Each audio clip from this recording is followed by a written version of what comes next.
बैसोनी निवांत शुद्ध करी चित्त, तया सुखा अंत पार नाही। येऊनी अंतरी राहील गोपाळ, सायासाची फळ बैसलिया।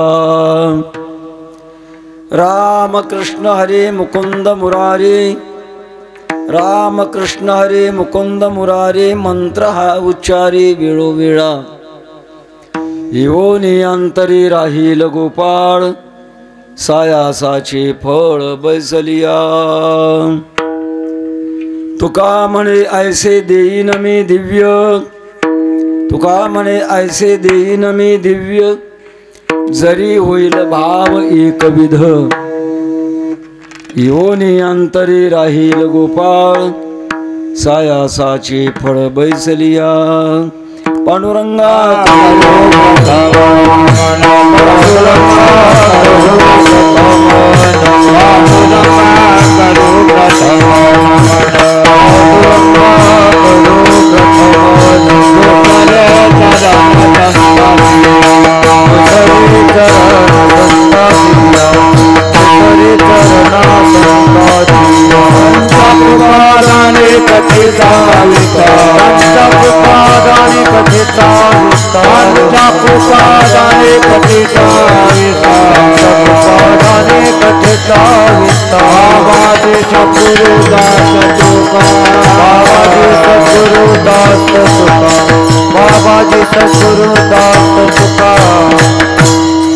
जयांचे केलिया स्मरण होय सकळ विद्यांचे अधिकरण।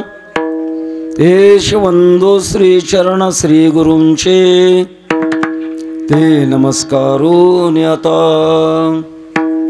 काय माझी वाणी मानेल संतांसी, रंजवू चित्तासी आपुलिया। माझी वाणी तुझे वर्णे गुणनाम, ऐसे देई प्रेम काही कळा। मस्तक हे पायावरी, या वार करी संतांच्या विठ्ठल विठ्ठल।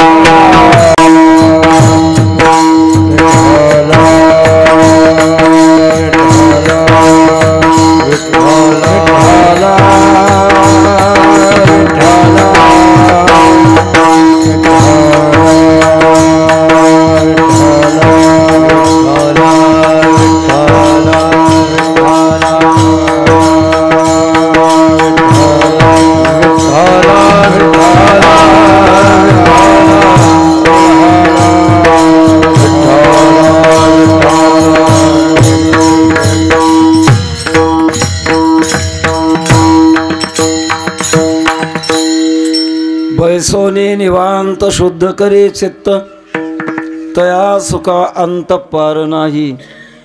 येऊनी अंतरी राहील गोपाळ, सायासाची फळ बैसलिया। अनंत कृपा सागर भगवत पूज्यपाठ जगदोद्धारक जगद्गुरु श्री तुकोबाराय भगवान बालाजी आणि संत श्रेष्ठ श्री ज्ञानेश्वर माऊली महाराज यांच्या दरबारात उपस्थित संत महंत भाविक सज्जन माता भगिनी बालक बालिका टाळकरी मृदंग वादक चोपदार व विनेकरी सर्वांना अंतःकरणपूर्वक वंदन करून प्रस्तुत या रेणापूर गावी भगवान बालाजींच्या दरबारात भाविकांच्या अर्थात रेणापूरकर भजनी मंडळ आणि ग्रामस्थ या उभयतांच्या माध्यमातून अखंड हरिनाम सप्ताह ग्रंथराज पारायण आणि ज्ञानेश्वर माऊली भावकथा वक्ते ज्ञानेश्वर माऊली एके महाराज यांच्या मुखातून आपण ऐकत आहात। आज आपल्या उत्सवाचा दुसरा दिवस आहे असं म्हणता येईल। आजचं कीर्तन तुमच्या दृष्टिकोनातून नंबर 2चं आणि माझ्या दृष्टिकोनातून 2 नंबरचं फरक लक्षात आला असेल। नंबर 2 क्रम आहे आणि 2 नंबर नियम मोडला। रोजची आपली कीर्तन सेवा 9 ते 11, पण आज 8 ते 10। रोजचे कीर्तनकार उभं राहून कीर्तन करतात, आज नियम नाही का मोडला म्हणून 2 नंबर। आपण सर्व भाविक, संख्या किती आहे याला महत्त्व नाही, वृत्ती कशी याला महत्त्व आहे. गर्दीला महत्त्व नाही, दर्दीला महत्त्व आहे. एकेना आपे सुपुत्रेने सिंही सोपती निश्चला. कोंबड्याची पिले भरपूर असतात, पण सिंहीन एकच पुत्र होतो, तिला 12 वर्षानंतर पण निवांत राहते, तो सिंह आहे. अर्थात खरी परमार्थाची भूक अंतःकरणात घेऊन वाटचाल करणारी मंडळी ती संख्येने कमी जरी असली तरी तो आनंद देणार. आज आपण जगद्गुरु तुकोबारायांचं एक महत्त्वपूर्ण साधन चिंतन घडवणारा अभंग याचं चिंतन करणार आहोत. प्रत्येकाच्या जीवनामध्ये सुखाची लालसा आहे, पण मिळतं का नाही हा प्रश्न वेगळा आहे. इच्छा असणं वेगळं आणि मिळणं वेगळं. आता आलेल्यापैकी जर आपल्या महाराष्ट्राचा कोणाला मुख्यमंत्री केला तर कोणी नाही म्हणाल का? कोणी नाही म्हणणार. पण होईल का हा प्रश्न महत्त्वाचा आहे. राजकारणाची योग्यता लागती आहे आणि भक्तीची योग्यता लागते. राजकारणाची योग्यता कीर्तन सांगण्यासारखी नाही, भक्तीची योग्यता मात्र ज्याच्या अंतःकरणामध्ये दृढ भाव आहे आणि जो विचारी आहे, अशा विचारी साधकाच्या जीवनामध्ये भक्तीची योग्यता असते. आपल्या जीवनामध्ये सुखाची इच्छा आहे, सगळ्यांच्याच जीवनामध्ये एकच इच्छा आहे. वास्तविक संसारामध्ये प्रत्येकाच्या इच्छा भिन्न भिन्न आहेत. कोणाला डिग्री मिळवायची आहे, कोणाला नोकरी मिळवायची आहे, कोणाला लग्न करायचं आहे, कुणा मुलं बळ व्हावीत, कुणाला घर बांधायचे. भिन्न भिन्न अशा प्रकारे रात्र जाईल पण ही भिन्नता संपणार नाही. तरी परंतु सगळ्यांची इच्छा एक आहे असं आपल्याला तत्वज्ञान सांगतं. मजलागी दुःख व्हावे ऐसे कोणी भाविना जीवे, अप्रार्थित आहे दुःख पावे तेथे न संभवे स्वतंत्रता.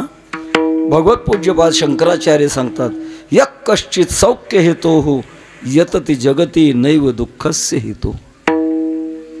प्रत्येक जण आपल्या जीवनामध्ये सुखाची इच्छा करतो आणि त्याच्याकरता जगतो.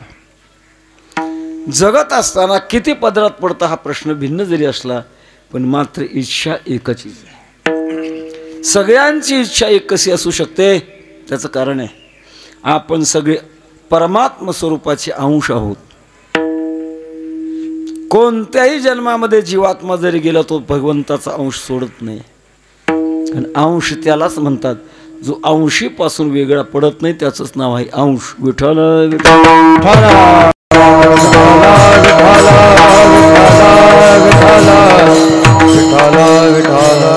भगवान स्वतः सांगतात, मम एवांशो जीवलोके जीवभूत सनातन. हे सगळे जीव आहेत ते माझे अंश आहेत. पण त्या अंशाचा प्रकार असा झाला की थोडा भ्रम निर्माण झाला आहे, वेगळे पडले, भगवत स्वरूपापासून बाजूला झालो. कधी झालो, का झालो, कसे झालो हा सगळा प्रश्न तत्वज्ञानाचा आहे. परमात्म स्वरूप असताना आपण वेगळे का झालो, कधी झालो याचा विचार शास्त्रकार सुद्धा सांगू शकत नाही. फक्त त्यांच्याकडे एकच शब्द आहे, जीव कधी झाला, अनादी. ज्याची सुरुवात कळत नाही त्याचं नाव आहे अनादी. बरं का झाला, कसा झाला हे सगळे विचार करण्यापेक्षा एक महत्त्वाची गोष्ट आहे, स्थितस्य गतिश्चिंतनीया. काय स्थिती आहे या गोष्टीची गती विचारात घ्यायची. दुर्दैवाने एखाद्याच्या गंजीला आग लागावी आणि थोडा चौकशी दार असावा. आग लागली, कोणी लावली, का लावली, किती वाजून किती मिनिटांनी लावली, कशी लावली, अरे विचार करत बसू नको, विझव पहिलं. याला म्हणतात स्थितस्य गतिश्चिंतनीय. तसं आपण जीव कधीपासून झालो, का झालो, कसे झालो याचा विचार करूच नका. फक्त तुका म्हणे घालू जीवपणा शिरा बाऊया माहेरा निया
मुलीचं लग्न झाल्यानंतर सासरी राहते. आताचं नाही सांगत मी, पूर्वीचं सांगतो थोडं. आता थोडं बदललंय. सासूरवास ज्याला म्हणतात तो आता राहिला असं वाटत नाही. आता सुनवास झालाय, उलट झालंय. जुन्या काळामध्ये सासूरवास होता महाराज. सासूरवासामध्ये सासूच्या पूर्णपणे ताब्यात सुनेनं राहणं. घरात सगळ्याच्या अगोदर उठायचं, सगळं काम आपण करायचं. घरातली सगळी माणसं जेवल्यानंतर आपण पुन्हा जेवायचं. झोपत असताना सुद्धा सगळी घरातली माणसं अगोदर झोपायची, नंतर झोपायची. असा सासूरवास संसारामध्ये पूर्णपणे सासूरवास आहे. कागा सासूरवासी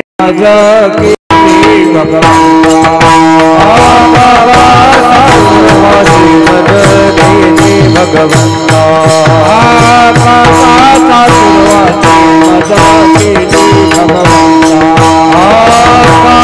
सासुरवासी मज केले भगवंता.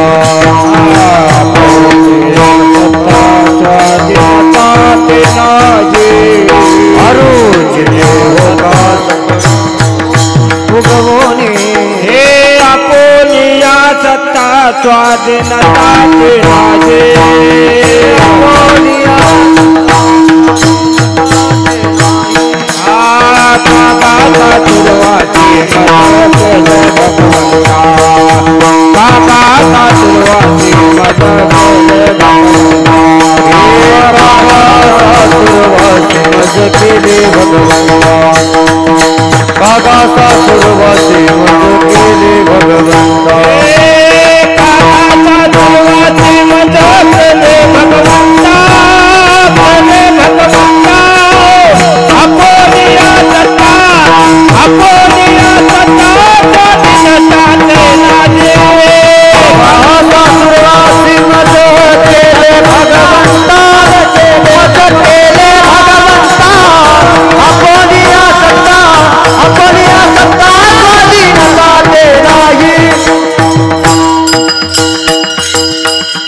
सासूरवासामध्ये मुलीला खूप त्रास होतो महाराज. अनेकाच्या ताब्यात राहावं लागतं.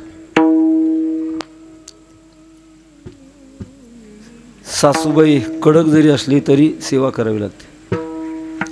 सासरा आडमुठा जरी असला तरी सेवा करावी लागते. मालक आडदांड जरी असले तरी सेवा करावी लागते. त्यातल्या त्यात ननंद कंसात लवंगी मिरची अति तिखट तरी पण सेवाच करावी लागते. सासरवासाचं हे लक्षण आहे. तसंच जीवा आला हा सासरवासामध्ये. कोणती सासू आहे जीवाला? कल्पनेची सासू, हिचा बहुतची जाचू. कल्पना नावाची सासू आहे आणि हिचा फार मोठा जाच आहे महाराज.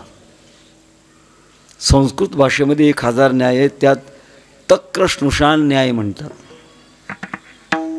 एक शेजारीण आणि एका घरी गेली. विरजन घालायचं होतं, घरात ताक शिल्लक नव्हतं म्हणून शेजारी जाऊन घरामध्ये सून होती. सून तिला विचारलं, बाळ अगं थोडंसं ताक देते का, मला विरजन घालायचं आहे. त्या सुनेनं सगळं घर पाहिलं पण कुठंच शिल्लक नव्हतं. सांगितलं नाही हो, थोडंसुद्धा शिल्लक नाही. नाईलाजानं ते शेजारी घराच्या बाहेर निघणार इतक्याच बाहेर गेलेली तिची सासू आली. कुठं आला होतात म्हणे, थोडंसं ताक पाहिजे होतं विरजना करता. बरं काय म्हणली? नाही म्हणल्या. चला. त्या बैला असं वाटलं की कुठंतरी ठेवलेलं असेल, लपून असेल, आपल्याला मिळेल. परत घरात घेऊन गेली. 10-15 मिनटं इकडच्या तिकडच्या गप्पा विनाकारण केल्या. आणि जी ताक मागायला आली होती ती म्हटल्या, हो द्या ना ताक, बराच वेळ झाला. हो ताक द्यायला काय न झालं, पण बघा ताक शिल्लकच नाही. आणि 15 मिनटं माझी गेली. ती आज तुमची सून सुद्धा नाही म्हटली होती ना. ती नाही म्हणणारी कोण? याला म्हणतात सासुरवास. की ते त्यांचा सासुरवास कैसा रस हात येते संसारामध्ये.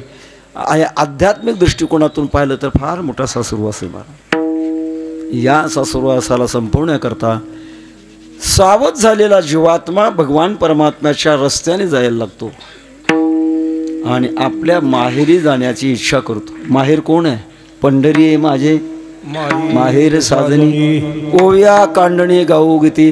त्या माहेरामध्ये आनंद आहे, स्वातंत्र्य आहे, स्वतः आहे, सगळ्या गोष्टी आहेत. याच्याकरता वाटचाल करत असताना कसं जावं, काय करावं, या गोष्टी संसारामध्ये जरी नाही कळाल्या तर परमार्थामध्ये संत मंडळी आपल्याला या गोष्टी जाणवून देतात. कोणी म्हणे आम्हाला, आम्ही डबल ग्रॅज्युएट झालो, आम्हाला कळालं नाहीत का? शालेय शिक्षण वेगळं महाराज. शालेय शिक्षण किती जरी उच्च झालं तरी आध्यात्मिक दृष्टिकोनातून कितीतरी खाली आहे. पराजया तदक्षरम अधिगम्यते. आध्यात्मिक ज्ञान हे पराज्ञान आहे आणि बाकीचं अपराज्ञान आहे. आमचे वैकुंठवासी गुरुवारी शांताराम गुरुजी म्हणायचे, शाळा कॉलेजमधले ज्ञान भात भाकरी मिळवण्याचे ज्ञान आहे, त्याच्यापेक्षा पलीकडे जाऊ शकत नाहीत. अर्थात शरीर जगवण्याकरता लागणाऱ्या सोयी मिळवणं हे फक्तच बाह्य संसारातल्या ज्ञानाचा प्रकार आहे. तुम्ही कॉलेजमध्ये किती उच्च शिक्षित असा, अर्थात मी निंदा करतो असं नाही, पण वास्तवता सांगतो, वास्तवता. उदाहरणाने सांगेल, ज्या काळात हिंदुस्थानची फाळणी झाली नव्हती त्या काळात लाहोर शहर हिंदुस्थानमध्ये होतं आणि लाहोर युनिव्हर्सिटीमध्ये गणितशास्त्राचे प्राध्यापक होते. त्यांचं नाव होतं तीर्थराम. अतिबुद्धिमान, गणितासारखा क्लिष्ट विषय पण त्यांच्या हातचा मळ होता.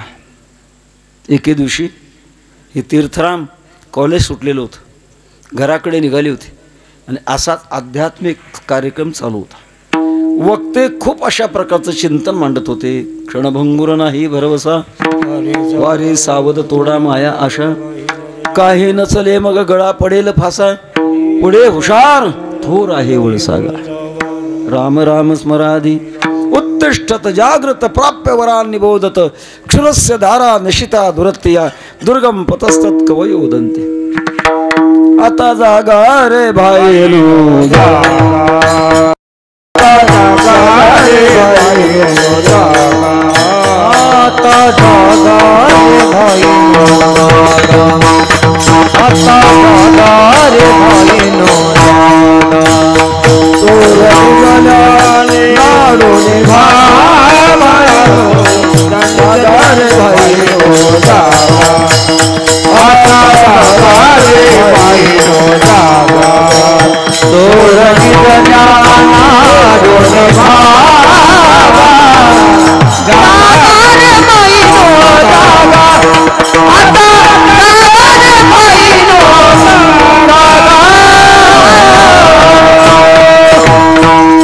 विषय रंगामध्ये आला होता. तीर्थराम हाताची घडी घालून उभं राहून ऐकत होते आणि मनावर परिणाम होत होता. वैकुंठवासी गुरुनाम गुरु बंकट स्वामी महाराज म्हणायचे, पेटणाऱ्या वस्तूचे 3 प्रकार आहेत. कापराच्या जातीचे, गौरीच्या जातीचे आणि शेणाच्या जातीचे. कापराच्या जातीचे कापुराची वाती उजळली ताबडतोब भडकतं. गौरीच्या जातीचे फुंकून फुंकून धुमसून धुमसून आषाढी कार्तिकी आषाढी कार्तिक हळू हळू हळू पेटतात. पण शेणाच्या जातीचे पेटत नाही, पण पेटवणाऱ्याला विझवतं. अहो चला पंढरपूरला पांडुरंगाच्या दर्शनाला. पांडुरंग काय पंढरपुराचं काय ना, आपल्या गावात नाही का?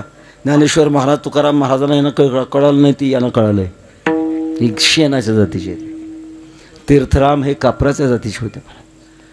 तुका म्हणे कानी ऐकली मा तोची झाला घात जीवपणा. लक्षात आलं खरोखर माझं आयुष्य वाया गेले आतापर्यंत. आता मी न पडे सायासी संसार दुःखाची पाशी शरण घेन संतासी ठाव पायासी. मागेन त्या नोकरीचा राजीनामा दिला, संन्यास घेतला. संन्यास घेताना शेंडी काढावी लागते, जानवं तोडावं लागतं, नाव बदलावं लागतं. पूर्वीचं नाव होतं तीर्थराम, ते केलं उलटं रामतीर्थ.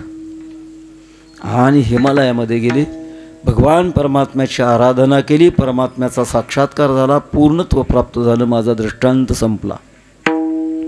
हे ज्ञान बाहेर मिळत नाही. बरं काही ज्ञान आहे तुम्हाला, पण ते उपजत ज्ञान आहेत. उपजत ज्ञान म्हणजे जन्माला आल्यानंतर न शिकवता जे ज्ञान असतं त्याचं नाव आहे उपजत ज्ञान. ल्यावे खावे बरे असावे सदैव हे शिकरी हाव संसारी. जुन्या काळातला दृष्टांत आहे. पूर्वीच्या काळात आई लहानपणी मुलाच्या डोळ्यात काजळ घालायच्या. आता इथं बऱ्याच आजीबाई असतील की ज्याने आपल्या बाळाच्या डोळ्यामध्ये काजळ घातलं. आता नव्या पिढीमध्ये काजळ राहिलंच नाही. पूर्वी मात्र काजळ घालायची. काजळ घातल्यानंतर 70 वर्ष दृष्टी बिघडायची नाही. आता माझं 77 वर्षाचं वय चालू आहे, अजून मला चष्म्याची गरज नाही. ज्ञानेश्वरी बिगर चष्म्याची वाचतो, माझ्या आईचे उपकार आहेत. पण काजळ घालणं मात्र इतकं सोपं नव्हतं. आईनं काजळाची डबी उचलली की मुलाने धूम ठोकलीच. धावत धावत कसा तरी पकडावा, बळजबरीनं काजळ घालावं, आईच्या हाताला चावावं, बुचकुरावं, खकसावं. असा पळतो. पण आई एखादी हुशारी असते, म्हणते आय बाळो अरे काजळ घालू दे, तुला पैसा देते. पैसा अजून पैसा म्हणजे भाजी का पैसा म्हणजे भाकर काही नसतं, कोरं करकरीत असतं. पण काय चमत्कार होतो कोणास ठाऊक महाराज. पैसा म्हटल्यानंतर येतं, मांडी घालतं, बसतं, हालू नये चालू नये, निवांत बसतं. आई निवांत डोळ्यात काजळ घालते आणि मग ते पैशाची वाट बघतं. आई खरा पैसा देते का? नाही. जे बोट काजळाने काळं पडले ते त्याच्या तळ हातावर चिटकवते. घे पैसा. आम्ही म्हणतो आईनंच लहानपणात काळा पैसा घ्यायचा शिकवला. पुढचं कळालं हे गोऱ्या पैशाच्या नादी लागत सांगतो. याच्याकरता हे स्वभाव ज्ञान आहे. स्वभावता वेदे न करिता प्रेरणा विषयावरी सहज वासना परांशिकाणी व्यतृण स्वयंभू तस्मात परांग पश्येति ना अंतरात्मन. स्वभावता इंद्रियाची ओढ बाहेर आहे आणि त्याच्यामुळे आपण अंतर्मुख होऊ शकत नाही. याच्याकरता स्वाभाविक ज्ञान पुरे पडत नाही, बाकीचे भौतिक ज्ञान पुरे पडत नाहीत. त्याच्याकरता संत मंडळीच अशा प्रकारचं अंतर्मुख करू शकतात. एक साधक आपल्या जीवनामध्ये अनेक साधनं करत होता. हे करून बघ, ते करून बघ, ते करून बघ, चंचलता. माझं ऐकण्यात आहे मुंबईला सध्या 35 संप्रदाय आहेत. 35 या संप्रदाय जाऊन बघ, काय नाही काही नाही अनुभव आल्याच्या. चला दुसऱ्या तिसऱ्या बदलत होता. अशा बदलणाऱ्या साधकाला प्रयत्न तर करतोय, इच्छा चांगली आहे, पण सफलता नाही. याचं कारण आहे साधन चुकलंय. आणि अशा साधकाला पक्क चांगलं साधन सांगण्याकरता महाराज अभंगाच्या पहिल्या चरणात एकांत निवांत सुख परिचित पैचोनी निवांत सुख परिचित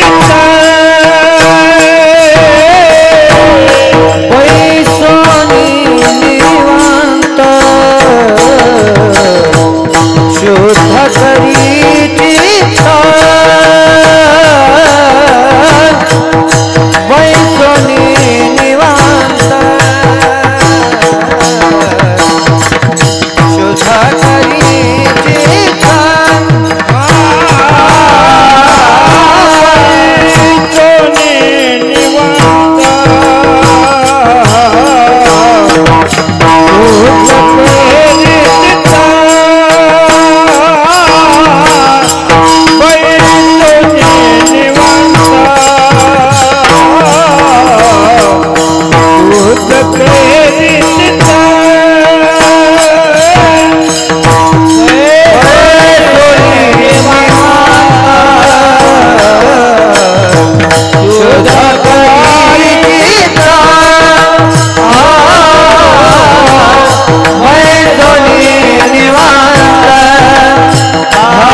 बैसोने निवांत शुद्ध करी चित्त, तया सुखा अंत पार नाही. हनुमंत महाराज चांगल्या रंगील रंगील चाली म्हणतायत. हे दोघे कडकडून पकवाज होत आहेत. कीर्तन लांबलं तर मी नाही जबाबदार, कारण भाजी चांगली झाली माणूस 4-4 घास 4-2 घास जास्त खातोच. मी जबाबदार नाही. बसोने निवांत शुद्ध करी चित्त. बस, निवांत बस आणि चित्त शुद्ध कर. निवांत कशाला म्हणतात? कोणत्याही प्रकारचा मागे धाक नाही त्याला म्हणतात निवांत. 2 अवस्था आहेत. साधन काळातला निवांतपणा आणि सिद्ध अवस्थेतला निवांतपणा. आज जो अभंग आहे हा साधन काळातला निवांतपणा आहे आणि सिद्ध काळातला निवांतपणा वेगळा आहे. देखील तुमच्या चरण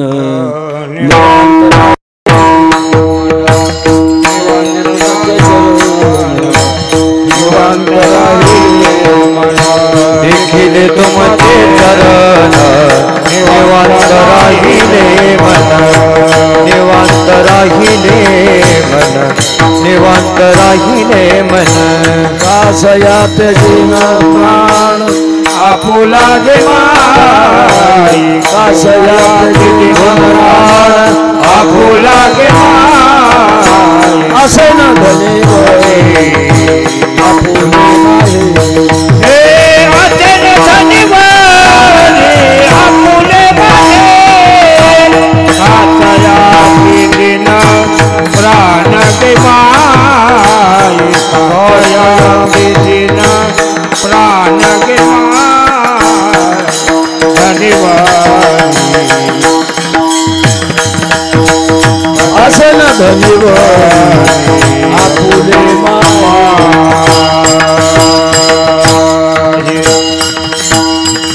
साधना केली आहे, प्राप्त वेळ आली, भगवान परमात्म्याने दर्शन दिलं आणि मन शांत झालं. याचं नाव आहे निवांत. सिद्ध काळातलं निवांत आहे. पण साधन काळामध्ये निवांत म्हणजे बाकीच्या गोष्टी बाजूला टाकायच्या आणि एका ठिकाणी स्थिर व्हायचं. त्याला म्हणतात निवांतपणा. साधन दशेमध्ये हे करू का ते करू, आपल्याकडे म्हणतात दही खाऊ का मही खाऊ, अशी वृत्तीच परमार्थात चालत नाही. मला कुठेतरी एका ठिकाणी स्थिर असावं लागतं. म्हणून भगवद्गीतेच्या 2ऱ्या अध्यायामध्ये भगवान परमात्म्याने निश्चयात्मक बुद्धी ज्याला म्हणतात, व्यवसायात्मिका बुद्धी रेकेह कुरुनंदन. व्यवसायात्मक बुद्धी एक असते, तिच्यात बदल नसतो. आणि एका ठिकाणी स्थिर असणं, अनेक ठिकाणी मन जाण्यापेक्षा एका ठिकाणी स्थिर राहणं हे फार चांगलं आहे. बऱ्याच वेळेला एका गोष्टीला फार महत्त्व आहे. परमात्मा किती आहेत? एकच आहे. आमच्या लहानपणामध्ये कविता होती, पाहो जाता एक देव त्यांनी व्यापी येली सर्व, एक हरी आत्मा एको देव सर्वभूतेषु गूढा. एक. ते नारद पंचतंत्र नावाच्या ग्रंथामध्ये गोष्ट येऊन गेली आहे. एक वानर आणि एक कोल्हा, दोघांची झाली भेट. आणि भेट झाल्यानंतर त्या कोल्याने त्या वानराला विचारलं, का रे वानरा, जर कदाचित आपल्या अंगावर एखादा वाघ खाण्याकरता येत असेल तर त्याच्या तावडीतून सुटण्याकरता तुला किती युक्ती येतात? वानराने सांगितले, मला फक्त एकच येते.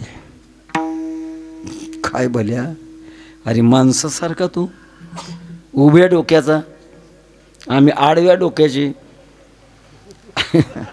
आडव्या डोक्यापेक्षा उभ्या डोक्यात ताकद जास्त आहे. मला विचार किती येतात ते? मग किती येतात? कमीत कमी 100 आणि जास्तीत जास्त 150. त्या वानराने स्तुती केली, बाबा तुम्ही कोले आहात, आम्हाला आपली एकच येते. दोघांचं बोलणं चाललं, इतक्यात एका वाघाची डरकाळी फुटलीच आणि तो वाघ यांच्याकडे येत होता. येता येता वानराने विचार केला, आपल्याला एकच युक्ती येते, यांच्या कशाला छंदाला लागायचं. पटकन उठलं, झाडाच्या शेंड्याला जाऊन बसलं, पक्क धरून बसलं. कोल घमंडीमध्ये माणसाची प्रतारणा करू नये, दुसऱ्याची प्रतारणा करणं फार मोठं पाप आहे. करू नये प्रतारणा, कोणाला हीन लेखू नये. कोणी किती असो, अज्ञानी असू द्या, पण हीनपणा मात्र कुणाचा लेखून आहे. त्या कोल्याने प्रतारणा केली होती आणि वाघ जवळ येत होता. कोलं विचार करत होतं कोणती युक्ती करू, 45वी करू का 54वी करू, उलटे सुलटे उलटे सुलटे 35वी करू का 53वी करू, असं विचार करत बसलं. विचार करता करता वाघ आला आणि कोल्याला खाऊन मोकळा झाला. वानराला धक्का लागला नाही. मला विचारायचं आहे आता कोण चांगला, 150 युक्ती येणारा कोला आणि 1च युक्ती येणारा वानर, कोण चांगला? वानर. संख्या 1च आहे ना, त्याच्या 150 आहेत पण ते वाचू शकत नाहीत मला.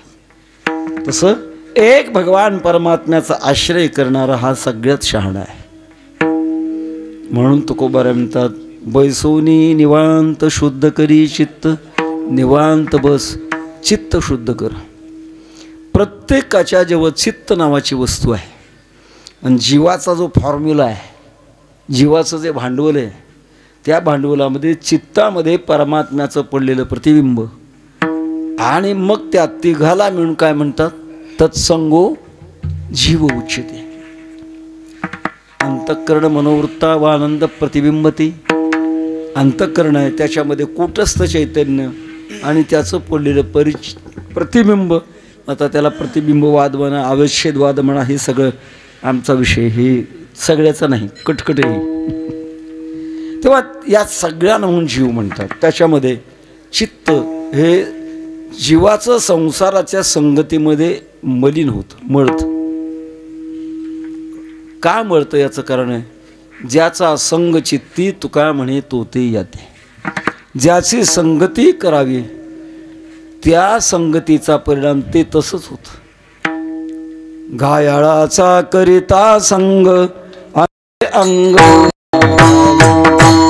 अंगे अंग माखावे, अंगे अंग माखावे. घायाळाचा करिता संग अंगे अंग माखावे, अंगे अंग राखावे, अंगे अंग राखावे. घायाळाचा करिता संग अंगे अंग माखावे, अंगे अंग माखावे, अंगे अंग माखावे. घायाळाचा करिता संग अंगे अंग राखावे, अंगे अंग राखावे, अंगे अंग राखावे.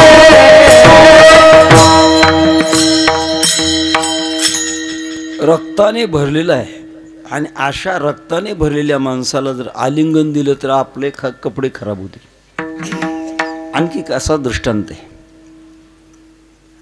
एक डुक्कर आणि गटारात लोळलं, सगळं भरलं. समोरून सिंह येत होता. त्या डुकराने त्या सिंहाला आव्हान दिलं, ए तुला सिंह म्हणतात, माझ्याबरोबर कुस्ती खेळतो का? आता तो सिंह विषारी होता, तो विचार काय करू लागला, हो याच्याबरोबर कुस्ती खेळायची म्हणजे याच्या अंगातला लागलेला मसाला माझ्या अंगाला लागणार आहे. त्याने सांगितलं, गच्छ सुकर भद्रंते ब्रूहि संयुसिंहो मया जिता. ए जा रे बाबा, लोकांना सांग मी सिंहाला जिंकलं, कारण तुझ्याबरोबर कुस्ती खेळणं मला परवडणार नाही. तसा शहाणा माणूस संसाराशी संबंधित सतत राहणं कबूल करत नाही. देव होय जे तो देवाचे संग, पतन पंगती जगाची, पतन पंगती जगाची, पतन पंगती जगाची.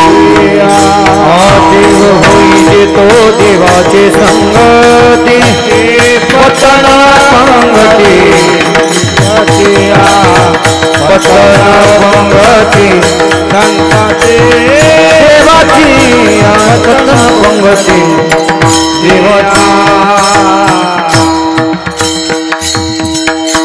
देव आणि जग या दोघांचा संबंध आहे त्याच्यामध्ये. देव होय जे तो देवाचे संगती, पतन पंगती जगाची आहे. जगाची संगती केली की पतन होतं. आणि देवाची संगती केली की माणसाचा उद्धार होतो. मग आपल्या अंतःकरणामध्ये जे काही मलिनपणा आलेला आहे, कशामुळे आला? जगाच्या संगतीमुळे आला. काम, क्रोध, मोह, दंभ, मद, मत्सर, अहंकार हे सगळे विकार आपल्या वृत्तीमध्ये जमा झाले. त्याचं कारण आपण संगती केली. आणि प्रकार असा आहे, प्रेमाने केलेली संगती चिटकते. माझं वाक्य अजून लक्षात घ्या. प्रेमाने केलेली संगती ती चिटकत असतं. आम्ही एक दृष्टांत सांगत असतो.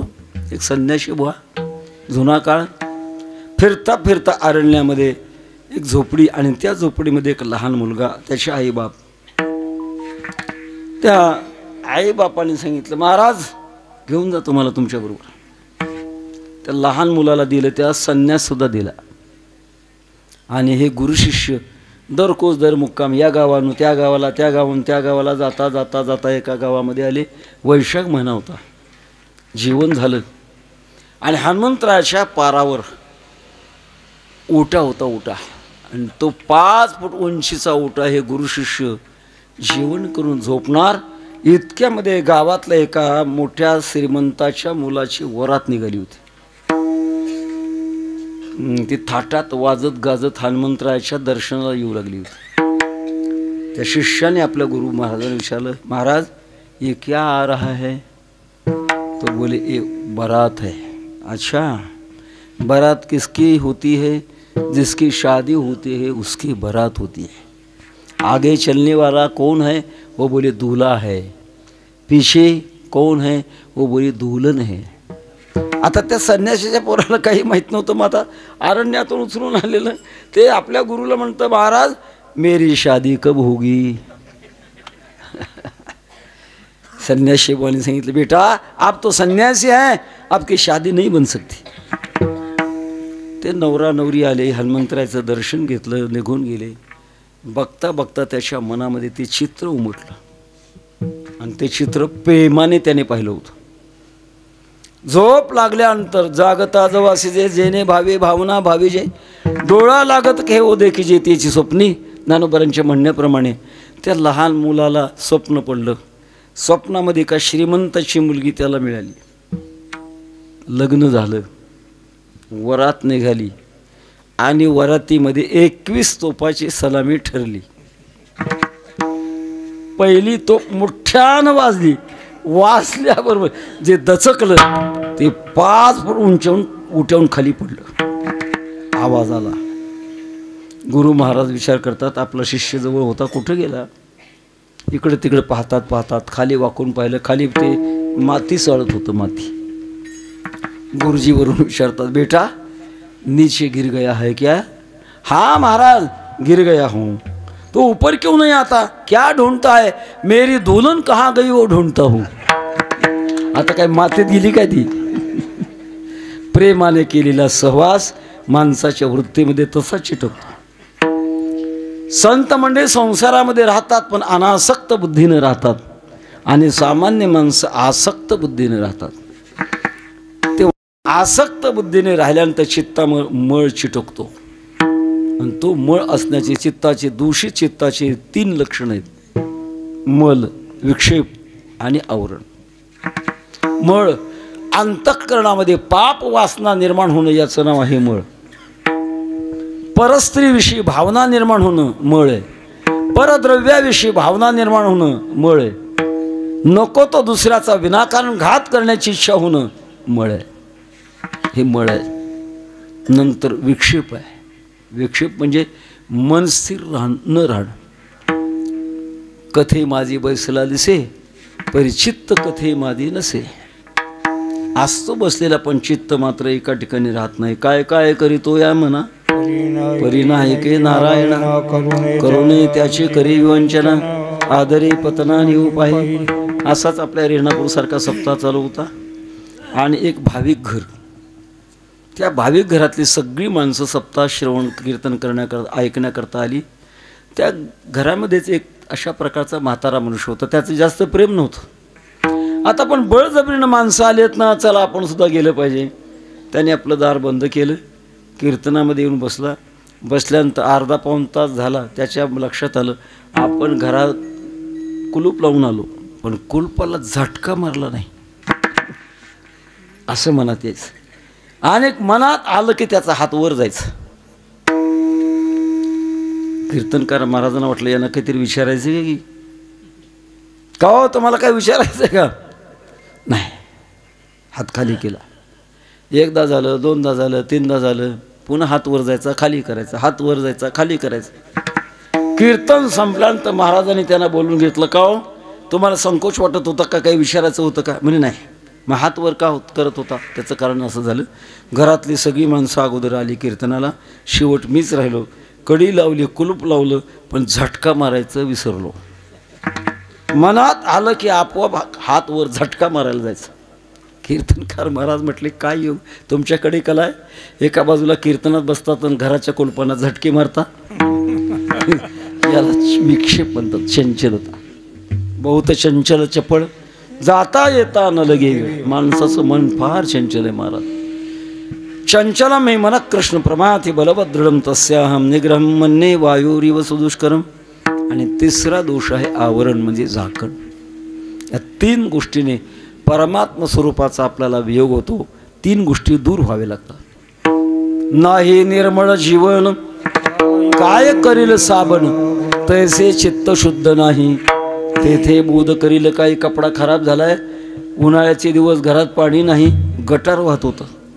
चांगलं साबण घेतलं आणि गटाराच्या काठाला गेला आणि बुडवून लागलं धुवायला, होईल निर्मळ? पाणी जर गढूळ आहे तर कपडा निर्मळ होणार नाही. तसं आपलं चित्त जर अशुद्ध असेल तर तेथे बोध करील काय, तिथं काही अशा प्रकारचा परिणाम होत नाही.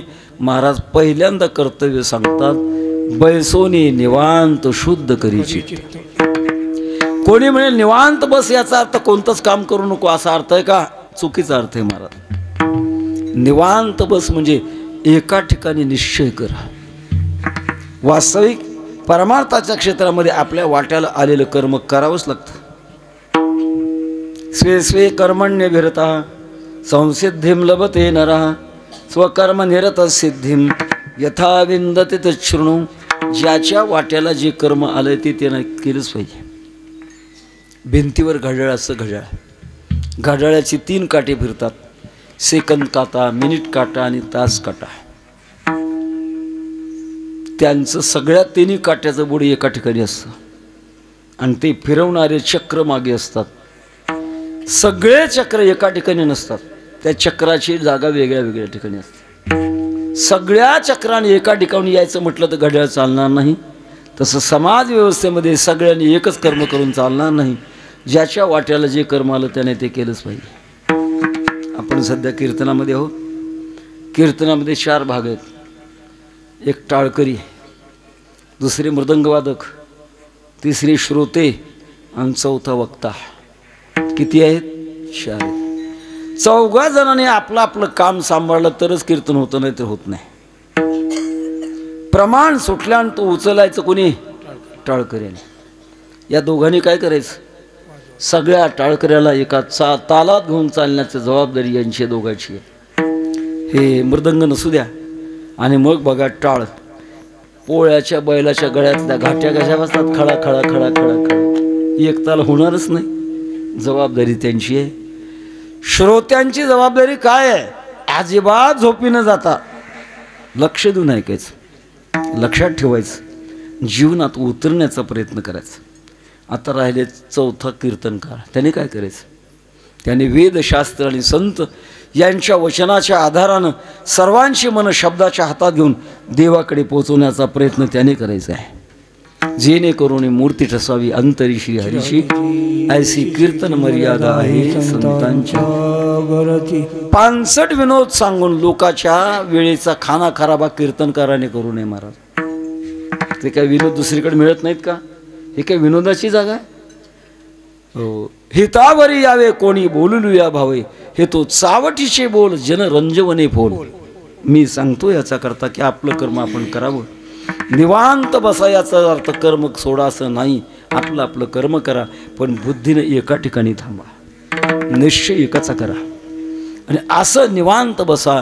असं का निवांत बसल्यानंतर त्याचं फळ आपल्याला प्राप्त होईल. तया सुखा अंत पार नाही, शांत वृत्तीने का तुम्ही बसलात वृत्तीने निश्चयाने, मग मात्र जे सुख प्राप्त होईल ते असं सुख प्राप्त होईल की त्याला अंत होणार नाही, त्याचा पार होणार नाही. अंत म्हणजे नाश आणि पार म्हणजे मर्यादा. असं सुख प्राप्त होईल. देशे काळे वेदान वादा, ज्या सुखाची न करवे मर्यादा, त्या सुखाची सुखसंपदा मद्भक्त सदा भोगिती. नाही आनंदासी जोडा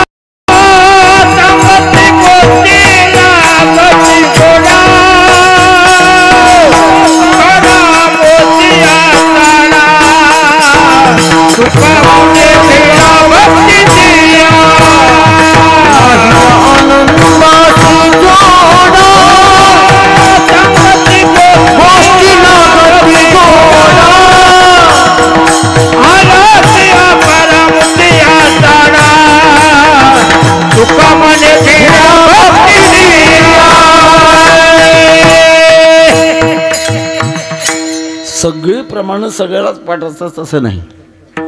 मात्र टाळकऱ्यांनी आपला स्वर बंद करायचा नाही, उघडं पडू द्यायचं नाही. नाही आनंदाशी जोड, आनंदाचे डोही आनंद तरंग, आनंदाची अंग आनंदाची. काय सांगू झाले काहीशी आबाई, पुढे चाली नाही आवडीने. असा आनंद ज्याला म्हणतात, ज्या आनंदाचा नाश होत नाही आणि ज्या आनंदाला मर्यादा नाही, असा आनंद चित्त शुद्ध झाल्यानंतर प्राप्त होईल. संसारातल्या सुखाचा नाश आहे.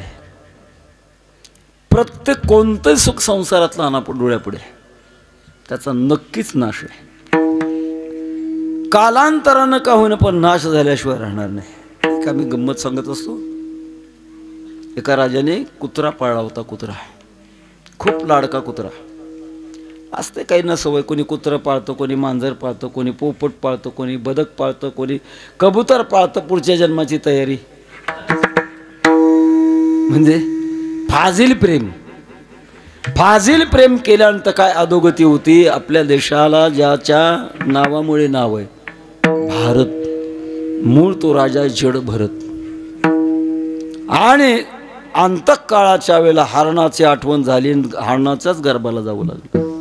फाजील प्रेम करू नये. प्रेम खूप होतं. आणि त्या कुत्र्याला त्याने उन्हाळ्यामध्ये पाहिलं. ते कुत्रं लाकत होतं. लाकत असताना त्याची जीभ बाहेर पडत होती. कमीत कमी 6 इंच असणारी जीभ बाहेर तो काढत होता आणि लाकत होता. राजाने पाहिलं.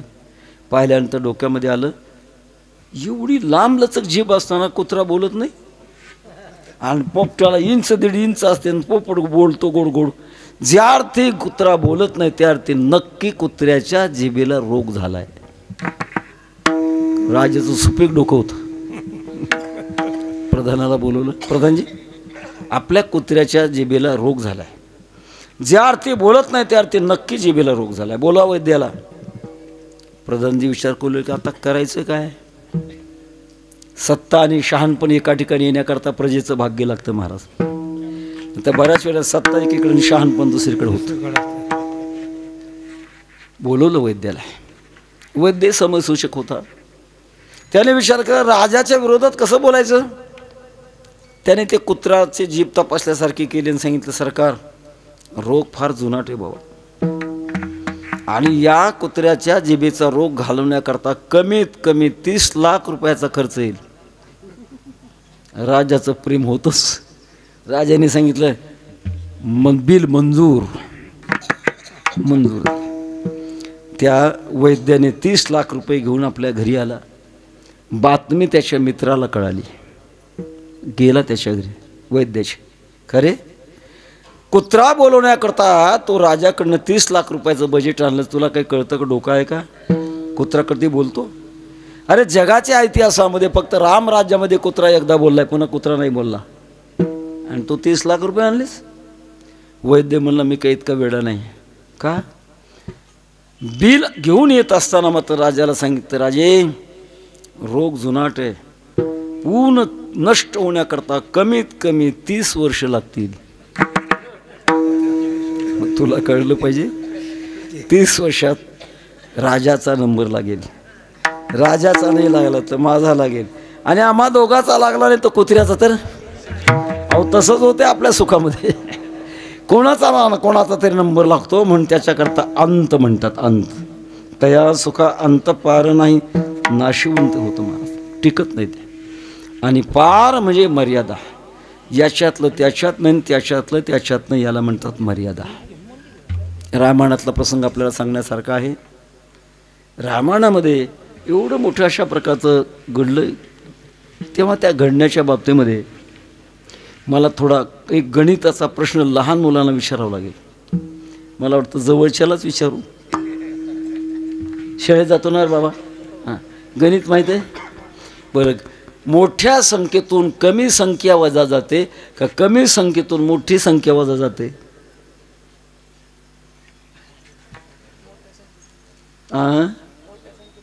शाबास शाबास, मोठ्या संख्येतून कमी संख्या वजा जाते. हा गणितशास्त्राचा नियम आहे. पण संसाराच्या शास्त्रामध्ये कमी संख्येतून अधिक संख्या वजा जाते. म्हणलं कसं? रावणाच्या इतिहासाच्या बाबतीमध्ये पुराणामध्ये रावणाला किती बायका होत्या? 80,000 ज्याच्या कामी, जिल्हाच्या जिल्हा एवढ्या बायका होत्या. आणि जेव्हा शूरपणकेने सीतामातेच्या सौंदर्याचं वर्णन केल्यानंतर एका सीतामातेच्या सौंदर्यातून 80,000च्या सौंदर्याची वजाबाकी झाली. याला म्हणतात मर्यादा. याच्यातलं त्याच्यात नाही, त्याच्यातलं. त्या तंबाखू खाणाऱ्याची फार मोठी गंमत होती महाराज. तंबाखू खाणारा शेतकरी, आता इथं कोणी खात नसेल आणि खात असाल तर आजपासून सोडून द्या, बालाजींच्या दरबारामध्ये शपथ घ्या, आणि नुकसान झाली तर मी भरून देईन, खायचं नाही अशा प्रकारची शपथ घ्या. वाईट आहे महाराज. सेवी भाग अंपू तंबाखू दंड, परितो अखंड भ्रांती माझी. चांगलं नाही. हे एखाद्या शेतकऱ्याला तंबाखूचं व्यसन असं, शेतावर जातो आणि त्याच्या खिशातल्या पिशवीतली तंबाखू संपते आणि मग त्याला ते मळमळ कळतं. काय करावं काय नाही, करमत नाही. इकडं बघ तिकडं बघ, शेजारी दिसतो, त्याच्याकडे जातो आणि शेजाऱ्याला विचारतो, अहो तंबाखू आहे का तुमच्याकडं? तो म्हणतो आहे की. मग द्या की. तंबाखू खाणाऱ्याच्या जगामध्ये फार मोठा सुविचार आहे. एका साह्य करू अवघे धरू कुपंथ. त्याने लागलीच खिशातून पुडी काढली आणि ती पुडी पाहिल्यानंतर म्हणतो, अहो ती तुमची सूर्य छाप आहे, माझी सवय गाय छाप खायची. म्हणजे गाय छापातलं सूर्य छापातलं, सूर्य छापातलं गाय छापातलं. हे माऊली आपल्याला अनुभव नाही, पण जे खातात त्यांना अनुभव आहे. याच्यातलं त्याच्यात नाही, त्याच्यातलं याच्यात नाही, याला म्हणतात पार मर्यादा. तुकोबारा म्हणतात चित्त शुद्ध झाल्यानंतर ज्याला मर्यादा नाही आणि ज्याचा नाश नाही, अशा प्रकारचं सुख तुम्हाला प्राप्त होईल. महाराज कसं प्राप्त होईल त्याची प्रक्रिया अभंगाच्या दुसऱ्याची.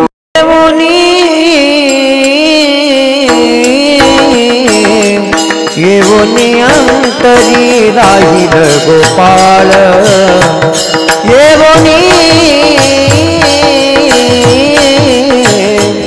येवोनी अंतरी राहिल गोपाळ, येवोनी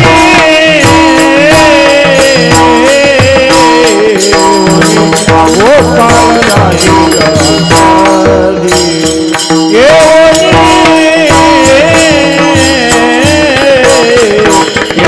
गोपाळ राहिल,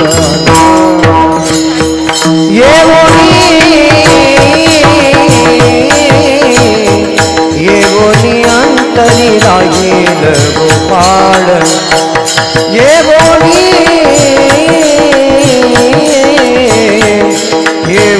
अंतरी राहिल गोपाळ,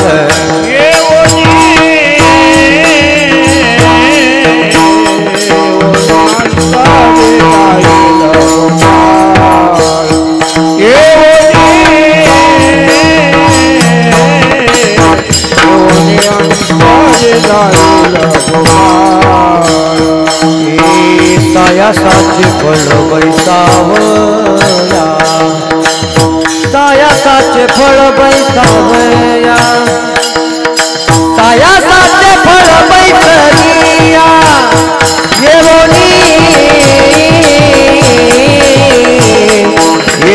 अंतरी राहिल गोपाळ,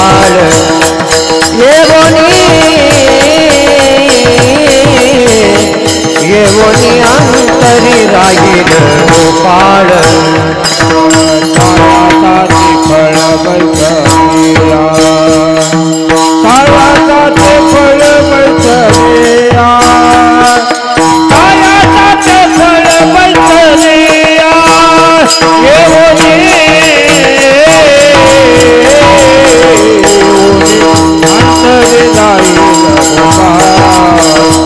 येऊनी अंतरे जाईल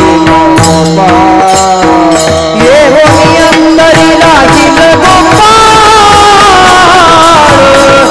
कायाचे फळ बैठलिया कायाचे फळ बैठलिया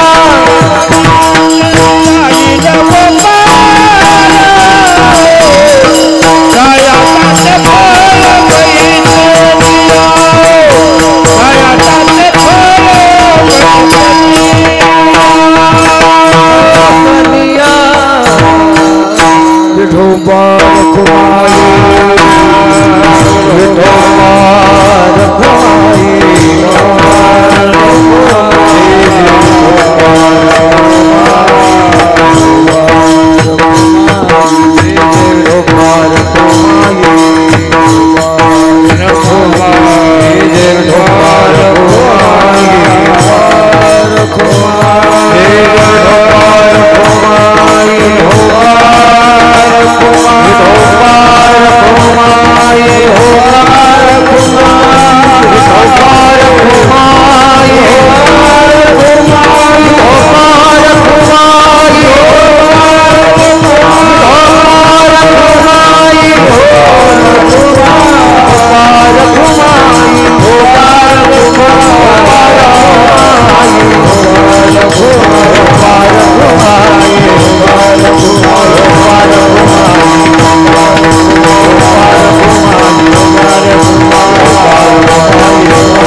येऊनी अंतरी राहील गोपाळ सायासाची फळ बैसरिया काय एवढं सुख होईल याचं उत्तर महाराज सांगतात. त्या सुखाच्या बाबतीमध्ये संगती अशी आहे, गोपाळ गो म्हणजे गाई, गाम पालयती ती गोपाला, गाईचं पालन करणारा. आपल्या इंद्रियांना देखील गो असा शब्द आहे म्हणजे गाई आहे. तेव्हा यांचं पालन करणारा, यांना आनंदामध्ये ठेवणारा भगवान परमात्मा तो येईल आणि आत राहील. राहिल्यानंतर त्याला आनंद देण्याकरता वेगळं काही करावंच लागत नाही, कारण तो आनंद रूप आहे. आनंदा देव खलविमानी भूतानि जायन्ते आनंदेन जातानि जीवन्ति आनंदम यत् प्रयन्ते विषम विशन्ति तद्विजिज्ञासस्व तद्ब्रह्मेति. परमात्म्याचं स्वरूपच आनंद रूप आहे. मृदंगवादकाची खाली खांदे पलट झाली होय, कीर्तनकाराचे का होऊ नये, गायकाची होते, मृदंगवादकाची होते. अजून कीर्तनकारावरच अन्याय का? अजून पद्धत निघाली नाही. कुणास ठाऊक कालाच्या ओघामध्ये निघते की नाही कुणास ठाऊक. येऊनी अंतरी राहील गोपाळ सायासाची फळ बैसलिया. भगवान परमात्मा येईल. आता प्रश्न असा आहे, कुठून येईल, कसा येईल, काय येईल, केव्हा येईल, कितीतरी प्रश्न आहेत महाराज. आपण प्रत्येक शब्दाला प्रश्न विचारत बसलो आणि त्याचं उत्तर सांगत बसलो तर खूप अशा प्रकारचं त्याचं चिंतन आहे. आपल्याला थोडक्यामध्ये सांगायचं, येईल कुठून येणार आहे याचा अर्थ वास्तविक तो आत नाही का? स्वतः भगवान सांगतात सर्वस्यच्या हृदि सन्निविष्टो मत्तस्मृती ज्ञानमपोहनंच. मग त्याला यायचं काय कुठून? त्याचं उत्तर असं आहे, कोठे न दिसे पाहता उडी घाली येईल याचा अर्थ प्रगट होईल. आपण येईल याचा अर्थ क्रिया धरतो. चालत येईल, मोटरसायकलवर येईल, गाडीत येईल असं नाही. येईल येईल याचा अर्थ प्रगट होईल. परमानाचं कारणच नाही. कोठे न दिसे पाहता उडी घाली. पाहायला गेलो तर दिसत नाही, पण एक क्षणामध्ये तो प्रगट होतो. बापर कुमा देवरू हृदयचा जाणून अनुभव सौरसो केला. दृष्टीचा डोळा पाहू गेले तव भीतरी पालट झाला। आत तो प्रगट होतो, जो अगोदर अमूर्त रूपाने आहे तो मूर्त रूपाने प्रगट होतो।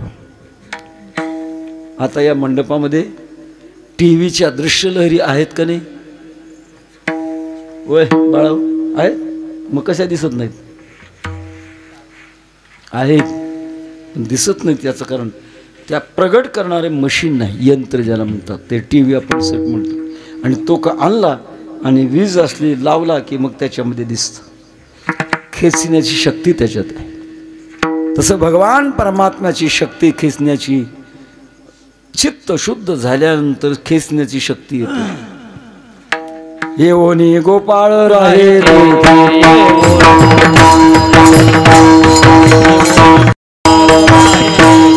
तुकामुळे चित्त करारे निर्मळ, तुकामुळे चित्त करारे निर्मळ, चित्त करारे निर्मळ, तुकामुळे चित्त करारे निर्मळ। येवोनी गोपाळ राहे, येवोनी गोपाळ राहे, येवोनी गोपाळ राहे। असं दृश्य इंद्रियाने पाहायला गेलो तो दिसत नाही, पण अशी वृत्ती चित्त शुद्ध का झालं की त्याच्यामध्ये प्रतिबिंब पडतं। अर्थात तो मुळात आहेच आणि असलेलाच तो त्या ठिकाणी प्रगट होतो। पण येवोनी अंतरी राहील गोपाळ, सायासाचे फळ बैसलिया। सायास म्हणजे कुठल्याही गोष्टीचा करण्यात येत आहे सायास आधी, कोणती गोष्ट सहजासहजी प्राप्त होत नाही। मला आता दोघे मृदंग वाजवतात, सहजासहजी जमलं का तुम्हाला? कुठेतरी जावं लागलं असेल, शिकावं लागलं असेल, हिवाळ्यामध्ये बोट फुटेपर्यंत प्रॅक्टिस करावं लागली असेल, तेव्हाही आता वाजवता येते। कोणताही जगातला गुण म्हणा किंवा ज्ञान म्हणा, मोठेपणा सहजासहजी मिळत नाही। एवढा मोठा आनंद आणि एवढं मोठं कल्याण होण्याकरता सहज मिळेल का? यासाठी केला होता यासाठी केला होता, यासाठी केला होता, यासाठी केला होता। देवता दिस गोड भावा, देवता दिस गोड भावा, आता निश्चिंतीने पावलो दिसावा, आता निश्चिंतीने भावनो दिसावा। देवता दिस गोड भावा, देवता दिस गोड भावा, आता निश्चिंतीने पावनो दिसावा, आता निश्चिंतीने पावनो दिसावा। प्रयत्न करावे लागतात, परमार्थ नव्हे लेकुराच्या गोष्टी तेथे व्हावा पोटी आणुता। जसे लेकराच्या गोष्टी पूर्वीच्या काळात आजीबाई नातवाला मांडीवर घ्यायच्या आणि त्याची करमणूक करायची।